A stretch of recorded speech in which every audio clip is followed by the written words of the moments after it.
know what Nerdgasms is? Nerdgasms is the ultimate experience for a nerd. When you walk in the door, it's that feeling you get when you find that toy, that thing, that book, that place where it's a nerd orgasm. That's what it is. Okay, so now, when did you have your first nerd orgasm? How old were you? My first nerdgasm I had is when I got my first Stormtrooper figure, and that was a long time ago. Yeah, Star Wars figures, and I got a Stormtrooper figure, and I felt like I was in the movie. I could be actual part of that movie. So, what made you expand to wanting to have your own store with all the figurines and the posters and the pictures and the framings? This is what I wanted to do. I always create an environment for myself to hang out in, and then if everybody else wants to come hang out with me, it's like awesome. I could be here by myself and be just fine. Yeah, that's what this place is for. That's the only reason I did it. There's nowhere for people to go. You either meet up at a Comic-Con or comic shops, as in my opinion, the brick and mortar shops are like little square boxes. You like, you buy, you go. They may have a couch or a chair sitting there or something like that, but other than that, you're in and out. And I want people to stay and hang out. Now, what I've noticed at Nerdgasm is you actually have a spot that is like for karaoke? Yes. Explain that to me. Well, I'm a musician. I've toured a lot, made a lot of noise. We have fun, but in between it and breaks, my buddies and I, we always would sing karaoke. It brings other people together. It's always fun, and singing other people's songs. There's in this building is everything that I like, almost, as far as nerd stuff. Karaoke is considered kind of nerdy too, so it's sitting there for people to hang out at. There's a lounge area here where people can actually sit and watch somebody else sing, and if no one will sing, I will. I never meant to cause you any sorrow.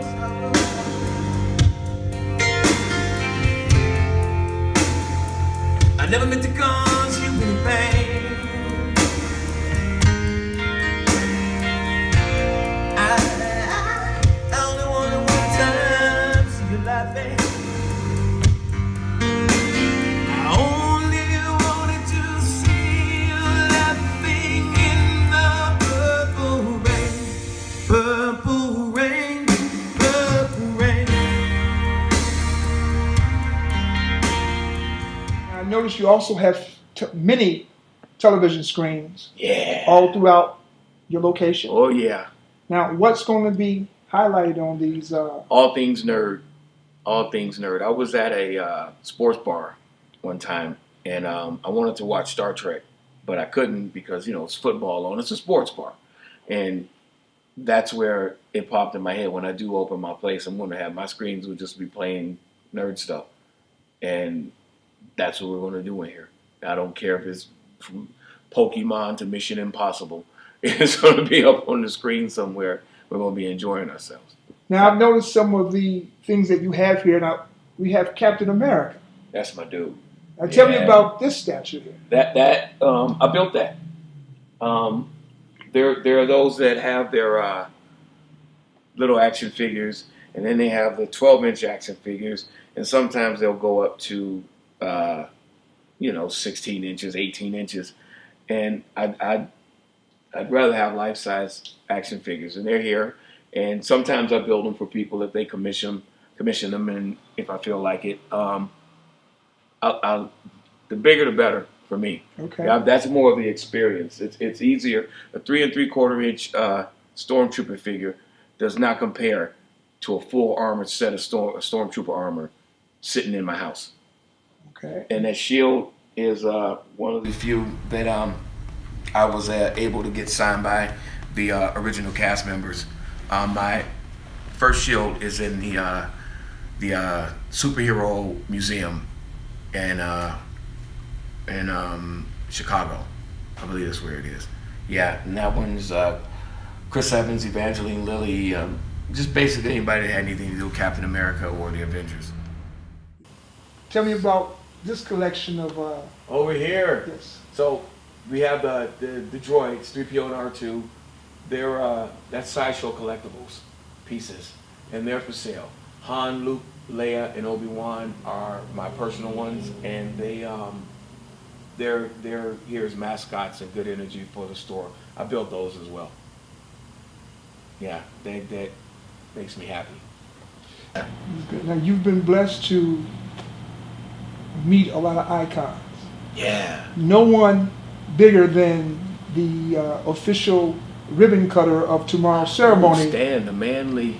Yes. Yeah. Can you tell us about Stan as well as him coming to do the official ribbon cutting ceremony? What do you say about Stan? Like, it's just difficult and easy to talk about Stan, and the easiest way is just go, the man's cool. He's freaking Stan Lee. And that's just enough said. Yeah.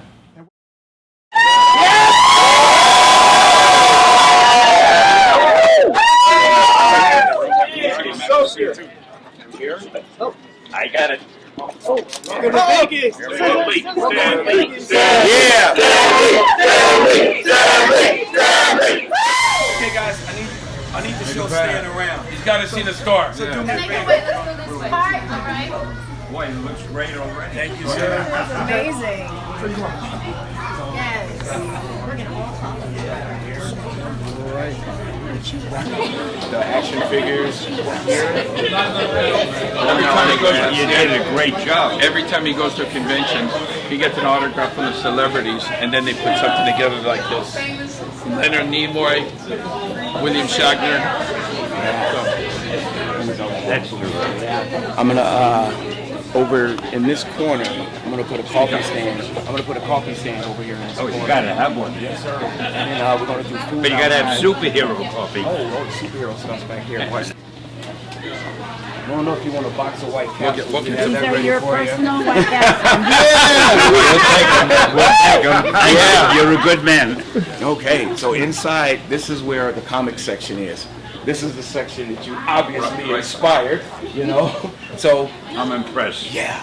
And you like this one too, Max? Here we go. Come on over here. Yes. Yeah. And look who's here, my old friend. Yeah. You want me to grab a piece off front? Oh, wait a minute. How did he get in here? he sneaked in. I didn't want to bring my Iron Man in, but see, I got this one here, and He's only there temporary, Stan, until we get all one right. of you We up need there. one of you in here. Oh, that'd be awesome. So let us scoot back this way if you guys can make a hole for us, please. In the beginning, when I was doing these stories for Marvel, I was not a celebrity. Nobody applauded when I walked into a room. I took the subway home and I brought a few bucks to my wife and I said, this is what we made today. It took many years before it turned into anything. So all of you, if you're working on projects or whatever you're doing, don't get discouraged if it takes time. Sometimes it just doesn't go that quickly. Yes. Thank you, Ms. Lee. Inspire those. What inspirational messages can you give to someone out there who wants to do what you do or just follow their dreams in general? You always give such words of wisdom. Just keep doing it and do it the way you want to do it. Don't do it the way you think someone else wants it. You can only do your best work if you're doing the way you want it. They used to tell me, why don't you write the stories differently? And I said, no, I'll do them my way. Either they'll like them or not. But you see, you can't tell what other people want or like, but you always know what you like. So if you write what you want or draw what you want, at least you're being true to yourself. And the chances are you've got a good shot it'll succeed. Awesome. No, What you do at your age, how are you so active? How are you still out there going to Comic-Cons and store openings? Well, if you do what you're enjoying doing, you can do it. I mean, some men play golf when they're 90 because they love to play golf. I love to come and talk to people like this, so that's what I do. What do you love about the fans? Oh, hey, you can write a book about the fans. They keep you going. They energize you. That's right. They give you faith in the human race. And I admire their taste that they like me. What do you think of the store? Store is beautiful. It's even better than I thought it would be. Traveled all this way for his store. A lot of people would say right now Marvel's kind of kicking DC's butt as far as the books and the movies. Why is it? They're better. Just seem to have got a formula that people like. Now DC did pretty well with Wonder Woman, which I think is a good thing. The more they bark up our heels, the better we have to be. So it's fun. Do you think the movies have any signs of slowing down? No. I think people love superhero stories. Yes. Everybody. You know what it is? When you're a kid, you love fairy tales. You love tales of giants and witches and monsters. After a while, you're not a kid anymore and you can't read fairy tales. But then you discover superhero stories, and they're really fairy tales for grown-ups. Yeah. It's the same type of thing. They're bigger than life, they're exciting, you can relate to them. I love them, and you know I'm hard to please. They have this wonderful, wonderful exhibit called the Stan Lee Museum. If you haven't seen it, if it's in the building, you must go see it. This piece right here is something that only Nerdgasms does.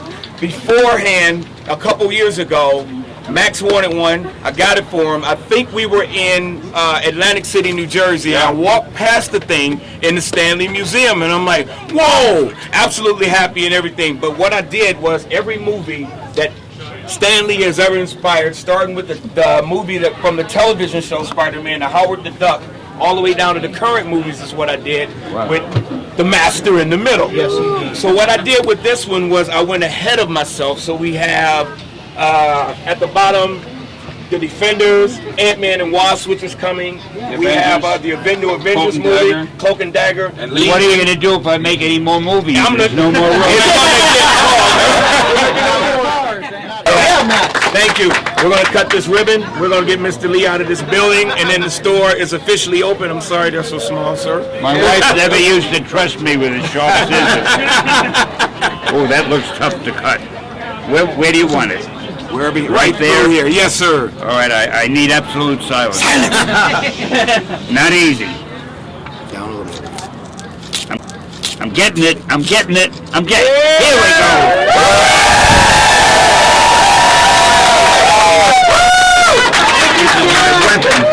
My weapon.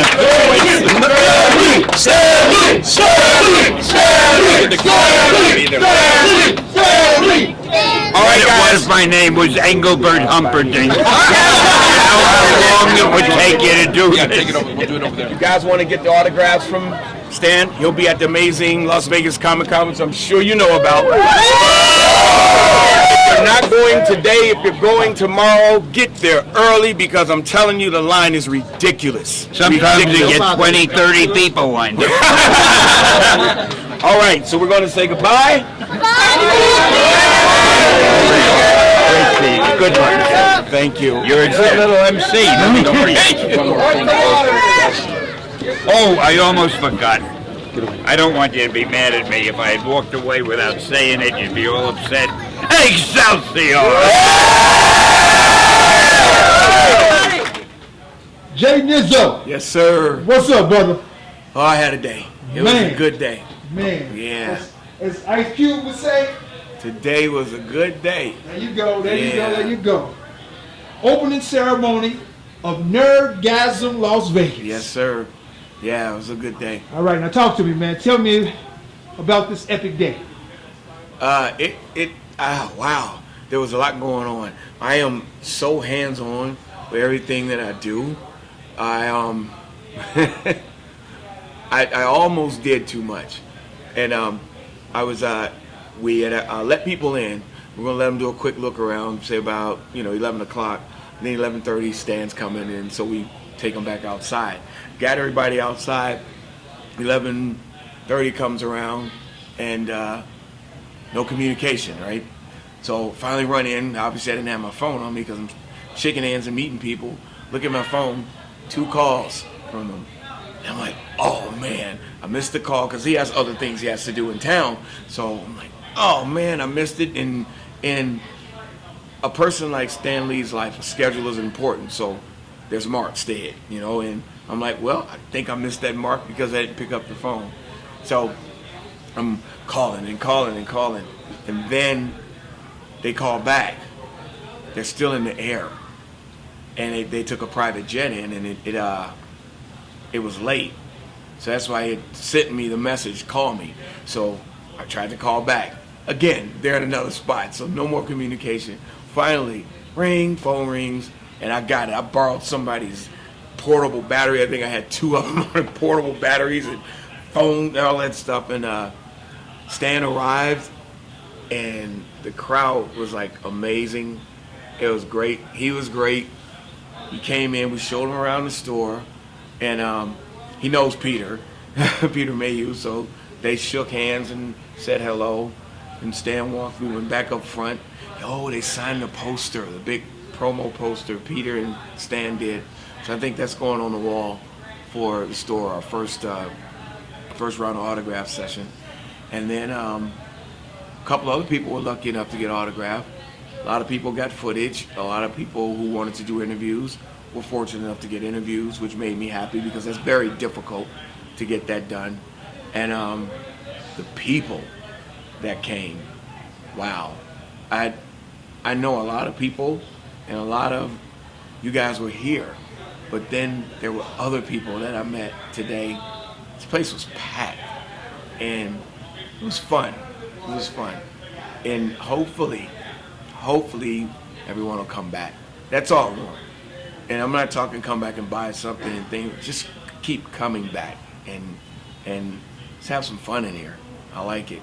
You know, I never considered myself a nerd in the sense of the comic books and things of that sort. Yes, sir. I'm more of a nerd of the very Manilow variety. And I did an interview of myself. Okay. And I talked about what I've learned. Okay.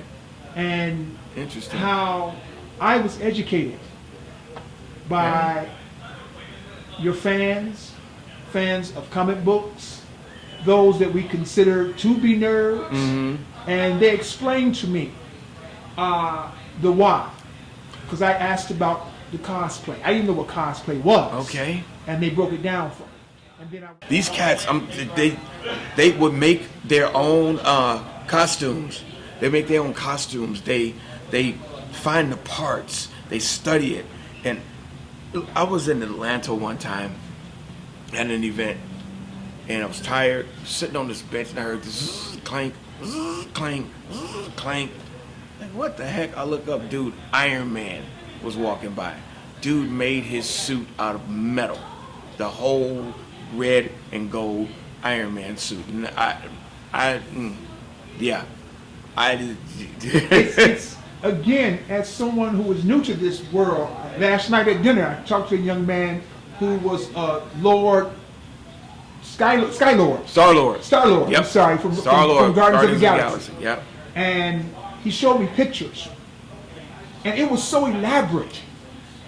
It was ridiculous. That's Joe Sabe. But not only did he show me pictures, he and his wife told me they have 3 children. And all 3 of their children are names after the X-Men. Logan is the oldest, named after Wolverine. Emma is named after Emma Frost, the White Queen, and from the Hellfire Club. And Max, the brand new one, is named after Magneto. Yeah, it's deep. Deep. Yeah, and they are some of the best people I've ever met in my life. From Minnesota. Yep, from Minnesota. And they came from all over the world. You have people from all over the world who stood out here in the 115-degree heat. Come on, y'all. You know that's again, man, 115. 115-degree heat. Yes. Just so the people can understand what I mean, stay where you are. Yes, sir. Because I want to show them my eyes on my face. 115-degree heat. Waiting for this event. Man, you have to love this brother to be out here in 115-degree heat. I wouldn't be out there for my mama. I love my mama. I'm just saying. It's going to be a nerd hangout spot. It's got collectibles in it, comic books. Comic Con in one building. How about that? Okay. That's what I like. Yeah, a little microcosm of Comic Con on a Monday through Friday, and then hang out, karaoke. Man, I got a lot of stuff. Okay. The day's here, my man.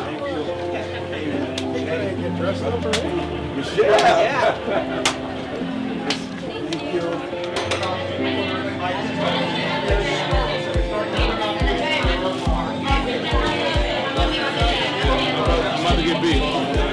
Yeah.